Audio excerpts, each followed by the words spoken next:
لوگ اس دن کو دور سمجھتے ہیں جبکہ ہماری نظر میں وہ قریب ہے، جس دن آسمان ایسا ہو جائے گا جیسے پگھلا ہوا تانبا،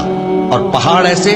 جیسے رنگین اون، اور کوئی دوست کسی دوست کو نہ پوچھے گا حالانکہ ایک دوسرے کو سامنے دیکھ رہے ہوں گے۔ اس روز گناہگار چاہے گا کہ کسی طرح اس دن کے عذاب کے بدلے میں سب کچھ دے دے، یعنی اپنے بیٹے اور اپنی بیوی اور اپنے بھائی اور اپنا خاندان جس میں وہ رہتا تھا، اور جتنے آدمی زمین پر ہیں غرض سب کو دے ڈالے، پھر اپنے آپ کو عذاب سے چھڑا لے، لیکن ایسا ہرگز نہیں ہوگا۔ لوگ اس دن کو دور سمجھتے ہیں جبکہ ہماری نظر میں وہ قریب ہے، جس دن آسمان ایسا ہو جائے گا جیسے پگھلا ہوا تانبا، اور پہاڑ ایسے جیسے رنگین اون، اور کوئی دوست کسی دوست کو نہ پوچھے گا حالانکہ ایک دوسرے کو سامنے دیکھ رہے ہوں گے۔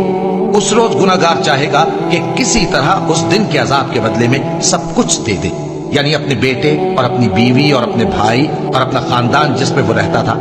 اور جتنے آدمی زمین پر ہیں غرض سب کو دے ڈالے، پھر اپنے آپ کو عذاب سے چھڑا لے،